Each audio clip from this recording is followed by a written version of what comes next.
This is the best and worst Pokemon game. Now, before everybody jumps into the comments to tell me how amazing my opinions are because God knows I'm right, let me explain first. Have a conversation, a debate, if you will. I'm gonna have some chapters around the video if you want to jump around. I don't know why you would want to watch a review only for one section or out of order. But hey, if you freaky like that, the option is there. And I will be covering spoilers in the video, so if you are also a Pokemon fan who gives a fuck about spoilers, which is practically unheard of, come back once you finish the game. I just want to get this out of the way now because I can't add much to what's already been said.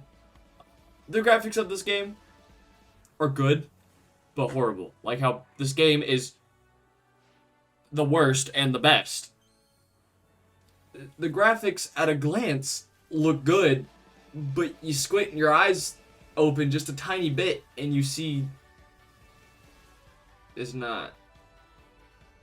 The flat textures of the buildings are really bad.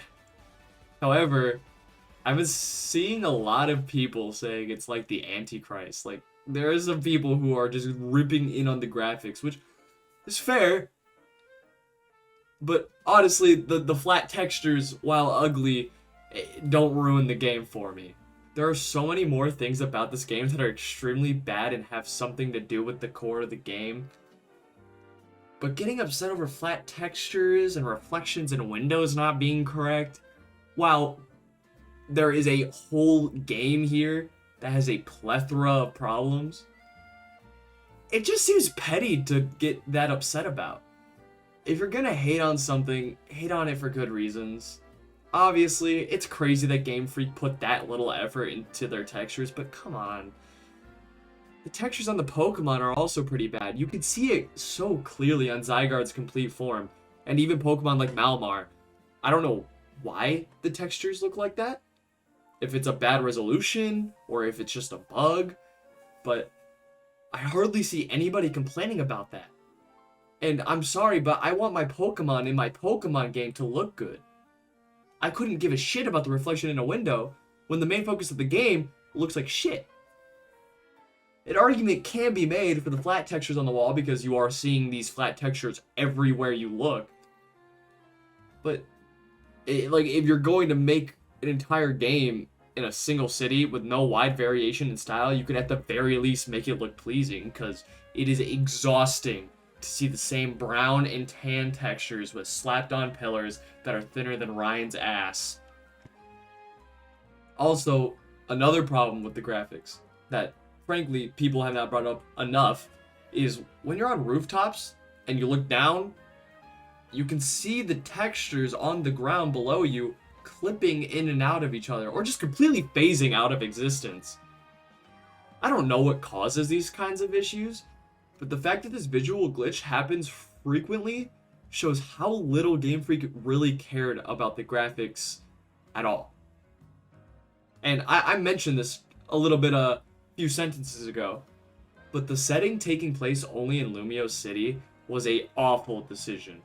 It is so boring. There are no cool spots. It's just like a sea of houses. Nothing ever happens that drastically changes what you're looking at. The closest they get is the wild zone that is full of snow and has a frozen lake. Like, that was a decent change of scenery. I like that, but everywhere else, it's just the same houses, copied and pasted. And it looks bad. Even the horizon outside the city looks ass. Which, I guess, if their plan was to make the players feel happy that they were stuck inside the city for the whole game, it worked. Because those two polygon mountains, they're bad. Like, how can you make the horizon look that bad? Like, how can you put that little effort into it? They had to have, 1.5 people working on that. I refuse to believe otherwise. Oh, and the lighting in this game is also a big step up from that of Scarlet and Violet. Really glad to see that Game Freak's hiring more people. Going from 1 person to 2 is a huge step for Game Freak and the lighting team. But while the graphics do suck ass, it is better than any Pokemon game before it. At least the trees don't look like ick and poo. Well, I mean, nothing really compares to new Pokemon Snap. That is the best looking Pokemon game. But for $70, we're having a game that looks this bad. That's not okay. However, the graphics aren't the only big problem this game has. The story and the characters by extension are also really not that good. I've seen a lot of people praising this story and saying how deep it is, but it really isn't. Pokemon fans just saw someone die and said peak cinema because all they know is fucking Blue's Clues. You start as the tourist of the city who immediately gets roped into living in this hotel with a total of 4 people staying there. And just like that, suddenly you are best friends with everyone in the hotel and by proxy the city. This is a common theme with a lot of the characters in the game, which I'll get to it in a minute, but all the side characters in this game are either just one note or they have personality, but the story somehow ruins it. Like Kanari. She was basically just a more advanced version of Iono, which I would have liked Kanari more if she were the first character of this kind, but riding off the back of Gen 9 with Iono, it just feels recycled and lazy. Like, I like her design more than Iono's, don't get me wrong, and I like her character more than Iono's, but her being a streamer who is also an electric type trainer who wears black and yellow clothes and has half hair with accessories of her mascot Pokemon in her hair just makes her underwhelming. If they waited longer to do an electric type streamer character, like further down the line, I think she would have been a lot better in my eyes. But there isn't even like a game in the middle between Scarlet and Violet and Legend ZA to give people a break. But hey, what should I expect? This is the same company that's ridden off the back of Pikachu's design since the fucking beginning of time. They even ruined her character halfway through the game. When you first meet her, she's this bratty streamer who has gamer rage and blames her grandpa for everything and is really just a bitch. But she does come off as a bitch who has never worked a day in her life. But that's not a bad thing. It's an actual personality that I can be invested in, unlike Iono. Iono was just kind of there. She has some substance. But when you get to the tournament section of the game, she suddenly has this random personality shift where she's just a bubbly, eccentric person who wants to have a rematch with us because she wanted to finally win. Then you get to the end of the game, and she acts like we're best friends. We have a total of 4 in-story required interactions with this character. There was no time to develop a character for her, and in fact, they go backwards. Like, taking her from something to nothing. And there was no time for her and our character to actually become friends. Because in our first interaction, she had no clue who we were. In our second interaction, she didn't even want us there. And then suddenly in our third interaction, she's like, "Oh, hey, what's up, my best buddy? How's it going? You ready for another friendly rematch? Can't wait to beat you this time. Maybe I'll upload it for my fans." Like, it's such a switch up. Pretty much all the characters in the game are like this as well. Our own teammates warm up to us very quickly without much skepticism. Also, by the way, the only character on Team MZ that I like is Lita. I'm sorry if I'm saying that name wrong. But Naveen is your average, just delusional Twitch viewer. Connie is your typical token good person. Like, she literally leaves the scene by saying, "Well, time to go help people around town," or as an excuse for where she was. She'll say, "Oh, I was just helping people around town." Like, it's not bad for a character, but she's just so extremely one note. And the only other thing she has going for her is that she has a dead mom who gave her a jacket and that she's looking for someone in Lumios. Then Lita, while not covered much in the game, seems like an actual person that I'd want to have a conversation with. She has a heart-to-heart with you, trying to make sure that we are okay with all the pressure being put on us before going into a fight with a rogue Mega. She also likes dancing, and she goes off and practices it in her free time when she isn't training her Pokemon, which is more of an interest than helping people around town. And AZ in this game also takes a major step back in terms of story. You know, he's a part of it, and he does things in it, but compared to past game like X and Y, not much. But I can understand that. That I'm not that upset about, because he already had his story told in X and Y, and I think it was even retold in the anime, and maybe some other games. I don't know. I don't keep up with the lore. The only other character that I actually like is Corbu, or Corbu. How do you say that? Corbo. Corbo. What? Corbo? Corbo. Corbeau. What the fuck? He is the leader of the syndicate that is in Lumiose, who we end up working for at one point in the story because of their scummy tactics. But although he is the leader of a syndicate, he uses the people he forces to work for him to help out the city, because he wants the city to be a healthy, happy place. That way others don't have the bad upbringing that he did. That's depth! There's an actual character to be invested in. But everyone treats him as if he's just this monster who is terrifying and awful, which, if it were like common folk, I'd understand. Because, you know, he likes to keep up those appearances that he's, you know, a big, strong guy, you know, nothing gets to him. But Team MZ, who knows what he had, like, us as the character do, and knows how he helped the CEO of the company that we are actively partnered with to get out of a bad situation, they act terrified around him, which makes no sense to me. They know he just wants to help better the town and not do anything actually bad, but still acts as if he fucking, like, killed their parents in front of their eyes. And then every other character, while having a character trait, is still relatively one-note and boring, with not much depth to them. Nothing else in the story really happens that's noteworthy. Most of it is either just subpar or decent. Like, you know, once again, it's a Pokemon game. I don't really give a shit about the story too much. The ending of the game, though, is where I will get really confused. By the way, this is not going to be my own footage. I'm going to be using this person on screen's gameplay for the ending, because my footage is corrupted. And when I tried to fix it, I got this back.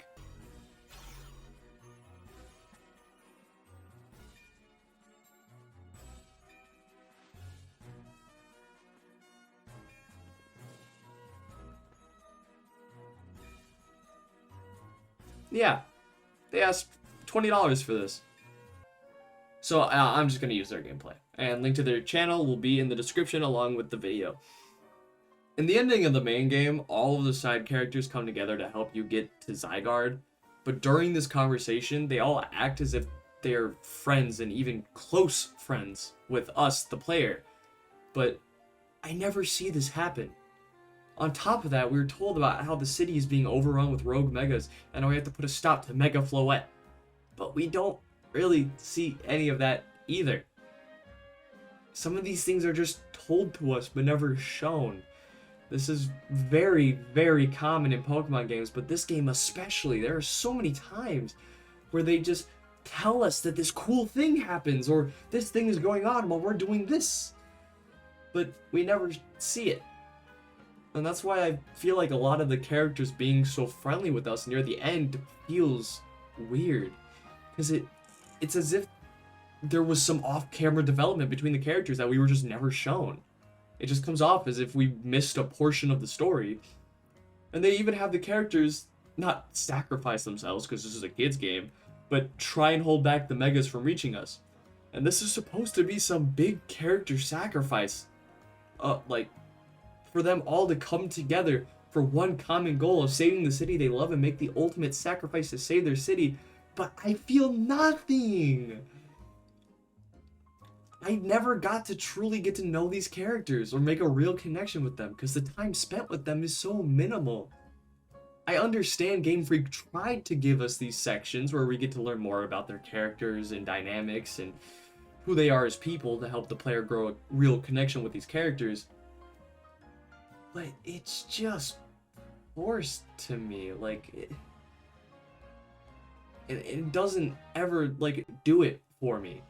Which obviously this is heavily opinionated, as the whole video is, but I personally feel like they didn't do the characters justice. If they had given the characters each more time to shine on their own and not a single mission with some small roles in other missions, then they could have built a better and stronger connection with me. But they didn't. Everyone should know, one of the main selling points of this game is the new gameplay style, the new combat system. Having the fights be in real time and not the normal turn-based RPG system, I like it. I think it makes the battles a lot more fast-paced, which was a problem Pokemon has been suffering from as of late, with slow text boxes and clunky and slow animations during battles in past games. This game reinvents the wheel, removing the text boxes and making it a real-time combat, which, that's cool. That's a nice step forward. That's a good progression of the series in the modern day. And while I was getting video footage for this, I had some friends bring up to me a couple of times that, it looked like because of the new combat system that the strategy from Pokemon was gone.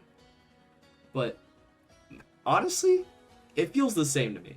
In almost every Pokemon game before this one, you can pick the strongest moves and win without much thought. The main story campaign never really made you think in any of the Pokemon games, and it's the same with this one. However, they do try to encourage genuine strategy in a few of the side missions of the game that are more difficult, so the strategy side of Pokemon combat is 100% still there. I just think that they reserved it for harder missions and online than a main part of the base game, because once again, this is a kid's game, so why would you want that heavy strategy in your kid's game where they just learned how to not shit themselves? And while I do like the new gameplay, I think it's visually a lot more interesting and a way faster paced, there are some major problems with it. Like, the pathfinding. It is so horrendous. I will use a move that requires my Pokemon to walk up to the other Pokemon, and sometimes they will try to take a route that does not work at all, or they'll get caught on an object that is around the map, and instead of walking around it, they just keep walking into said object. But most of the time, they just walk, straight. They don't do any actual pathfinding. Sometimes they do. But on top of that, I think having the battle seamlessly take place where the fight started, that's cool. That's a cool idea in concept. But in execution, it falls flat. The objects don't feel fun to interact with in battle, more of a hindrance. I get they were going for a feel of what would it look like if people had Pokemon battles on the street, but it's not fun. I also understand that trainer placement is a huge part of the combat in this game. However, they discourage strategic placement when they get rid of all the players' movement options and force them to move at a snail's pace. They could have at least added the roll to help players move their Pokemon out of the way faster, adding more depth to the battle. Oh, can you roll this way in a certain amount of time or in the right direction to try and get your Pokemon to dodge the attack? But they don't. Also, another major problem with them letting the battles take place in the city environment is the rooftop battles. Battling on the rooftops has to be one of the worst ideas they ever had. Your own Pokemon can fall off the roof onto the gutter thing. I don't know what it is. I really can't tell. But they fall onto it all the time. And while Game Freak put a failsafe in where they're supposed to teleport back onto the roof, it rarely works. At least for me, in my experience of the game. They just run into the wall and can't get back up. Or, even better, the opposing trainer's Pokemon will just walk off the roof. And if that happens, the fight becomes 10 times harder to navigate. And on top of that, the strategic placement that would usually be useful in a battle is just gone. While on the rooftops, you have no room to work with. The roofs are so small. Like I said, having the fights happen in the city in real time is a cool idea and concept, but the execution of this idea was terrible, causing an annoying and downright frustrating combat experience. Which is something you never want to do in a game where the whole focus is on battling other trainers. And another thing about the roofs, while you're playing through the game, sometimes they want you to go onto a roof for a main mission, or if there's a Pokemon up there that you want to catch, you would have to find the ladder to get up there. Somehow, something so simple feels so terrible. I've spent actual hours trying to find how to get up on top of certain roofs. Because sometimes to get to that roof, you have to climb a ladder on a building, then walk across some bridge to another set of buildings, then roll off the building into a rotom glide to get on top of another set of buildings, just to find a single fucking Pokemon. The map feels like a maze and is really, really confusing. And I often got really frustrated while trying to find out how to get onto the roof, because the level design is just bad. Sometimes it'd be nice and easy because the building would have a holovator, which shows up on the map so I can see where I need to go, but for some reason they use holovators and ladders for the same thing. So sometimes I'll know how to get up there, and other times I won't, because they chose to use a ladder this time instead of a holovator, which I don't get. They do the same thing. Just one of them is on the map and is a lot faster. Wouldn't it make more sense to just have the main ladders to get onto buildings be holovators than save the ladders for scaffolding and on top of rooftops to make it easier for the player to know how to get on the roof in the first place? It just makes no sense. Also, the gameplay loop of the game, training in the day and battling trainers in the night to rank up, I think is a really cool gameplay loop. However, I was really disappointed when they skipped half the fucking game. I was excited to work my way up from rank Z to rank A, but then they skipped ranks V to F. I can see why. It might get repetitive, but cutting it that early was a big letdown in my initial playthrough. I was very sad. At least they make up for this in the post-game by having the Infinite Royale, where you can just keep playing however long you want if you do find that gameplay loop fun. But it still was just very disappointing to me. And another main focus of the game is catching Pokemon. You know, gotta catch them all. Catch all 151 Pokemon. You know, that was whole Pokemon's whole thing. Pocket monsters, because you catch them and then they fit in your pocket. I feel it's pretty hard to mess up. But they somehow messed it up in this game. For the most part, the catching aspect of the game was done pretty well. However, there is this ability to lock onto a Pokemon to help with catching. And when you lock onto a Pokemon, that usually means you're within range to catch the Pokemon. But that's not the case sometimes. I would lock onto a Pokemon and think, oh, I can catch it now, I'm in range. And then throw a Pokeball at it, just for the Pokeball to either just bounce off the Pokemon, or go just straight through the Pokemon. Like, I would see it clip through the model. Which is also just extremely infuriating as well. Because the game makes it feel like that was a good throw and you're within range and you're like, oh yeah, I'm about to get this catch. And so you get out of your hiding because you're about to go catch them, and if it doesn't catch, it starts a battle, so you gotta get ready for if there's a battle about to come. But then the Pokeball just phases through it, and now you're stuck in this shitty situation, because now the Pokemon spots you, which then warned the Alpha to come over, and now the Alpha and that Pokemon and 3 other Pokemon all see you now because you're out in the open, and you're getting jumped. And it's such an insanely frustrating feeling.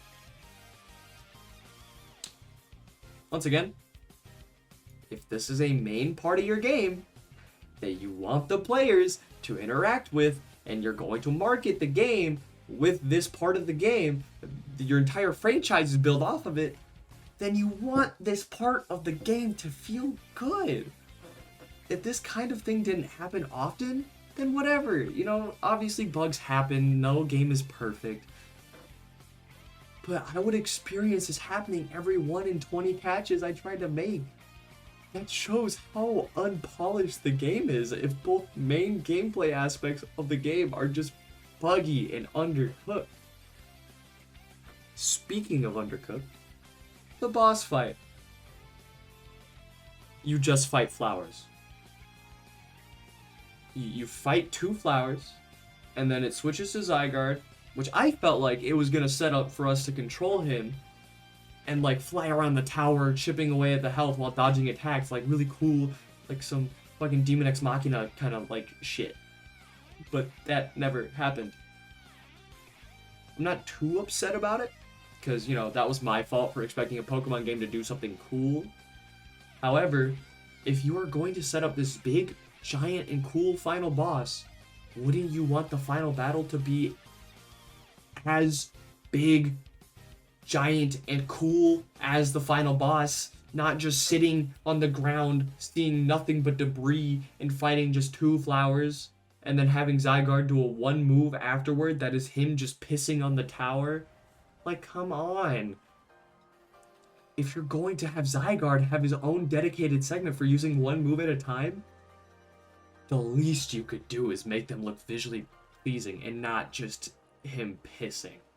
The only real praise I can give this final boss is that the final attack looks pretty cool. That's about it. The rest was just extremely underwhelming.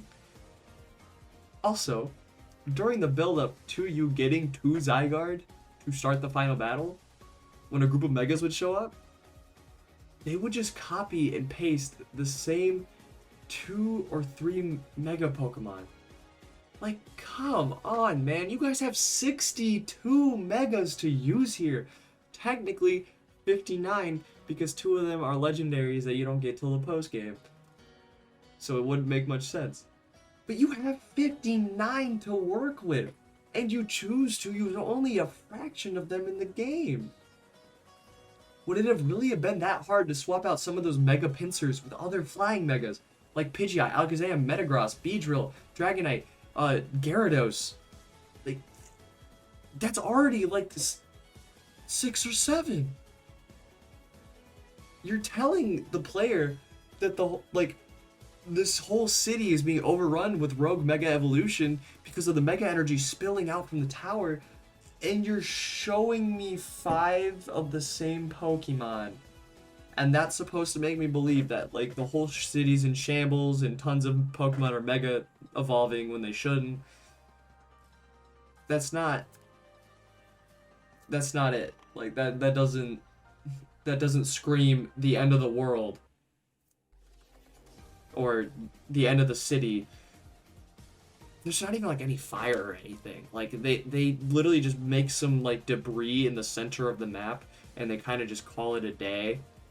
That's all they do to show that like the city's in terror. And they even just say that, oh, we're putting some rules in place to make sure people stay safe. It's just lame and low effort. I can only say it so many times. And I mean, it's not the end of the world that they, you know, copy and pasted the Megas and they didn't do this whole big show up of how the city was like on the verge of collapse, but it takes me out of the immersion when I just see this because it looks bad, really bad. And then when you reach the post game, it gives you a little bit of extra content for catching Xerneas, Yveltal, and Zygarde, which is fine. It's not fun, but it isn't bad either. The only gripe I have is, first off, their shiny locked, which is just a thing Game Freak is doing in every game now, so it's not the worst thing in the world. What is, though, is that you put no effort into catching the legendaries now. They're guaranteed catches.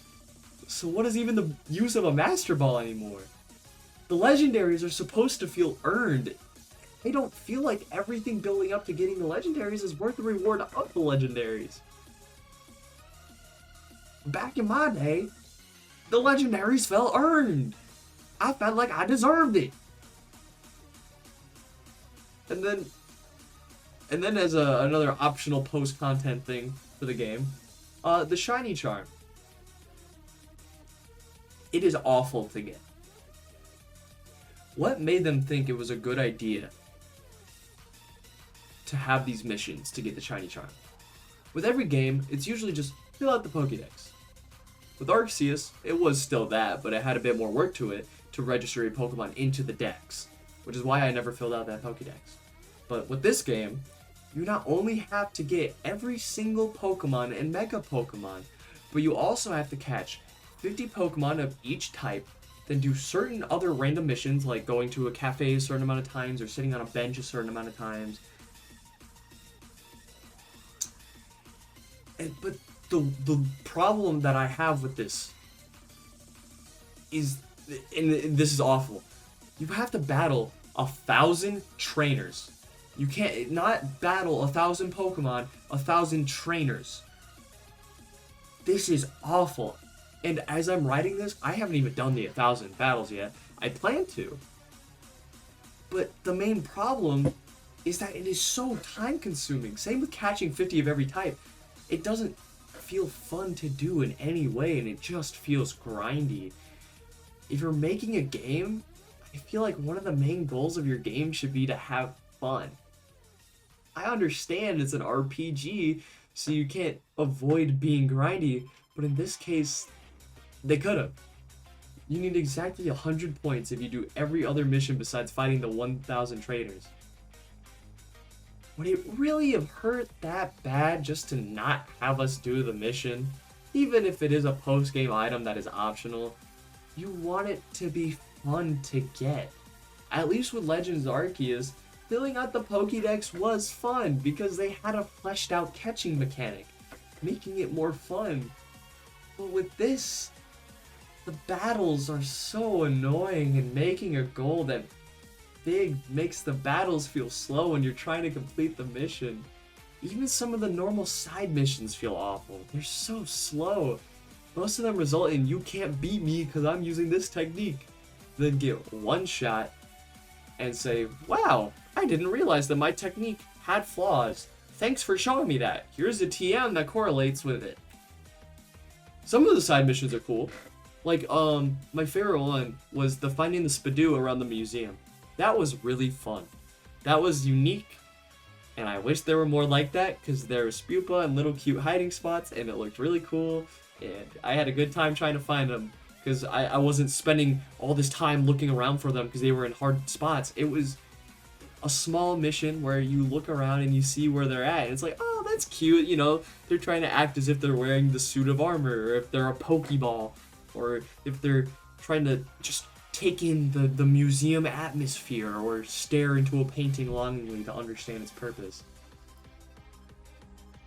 Like, that's cool. But they're all, a lot of them are just so low effort. The quality of them is just all over the place. Also, a small tangent that I want to mention, there's a mission where you have to use just a Pikachu against this kid's other Pikachu. But his Pikachu knows Dig, so it can pretty much one-shot you. So to counter it, I gave my Pikachu Protect. It didn't work, because when Pikachu goes underground, you can't target him. So because there's nothing to target, you can't use your move, which makes Protect completely useless against Dig, which is a byproduct of the new combat system, but still really bad that moves that should work just can't because of an oversight. Overall, the gameplay was good in concept, and even fun at times, but it was underdeveloped and could be very annoying to navigate at times, even making active choices that make the game's experience just even that much worse. I do want to make sure that I say that while this game is nowhere near worth it to buy, and it felt extremely underdeveloped with no love or care put into it, it is still a fun game. I had a good time playing through the story, and while there were moments that disappointed me or frustrated me, I still had fun. with games, that is a really important factor to take into account, whether you had fun or not. I'm not saying that means if you play the worst slop ever and somehow find it fun, that immediately makes it a good game and it was worth the money that you spent on it. But it's important that you have a little bit of fun with your slop. Play with your food a little, you know? Also, for those of you who may have noticed, I never really talked about the Mega Evolutions in this review. That's because there's not much to say about it. It's a fun mechanic. I'm glad it's back. But the most I could say is that I think a design was good or not good, and that is really only my opinion without much evidence behind it besides I like it or I hate it. When the DLC comes out, I may get it to review that, and if I do, I will bring up the Megas more there. But for now, there's nothing really to say about him. So, I hope you guys enjoyed my take on this game. If you did, please subscribe because I am desperate. Mama got me working a 9 to 5, and I don't want to work no more.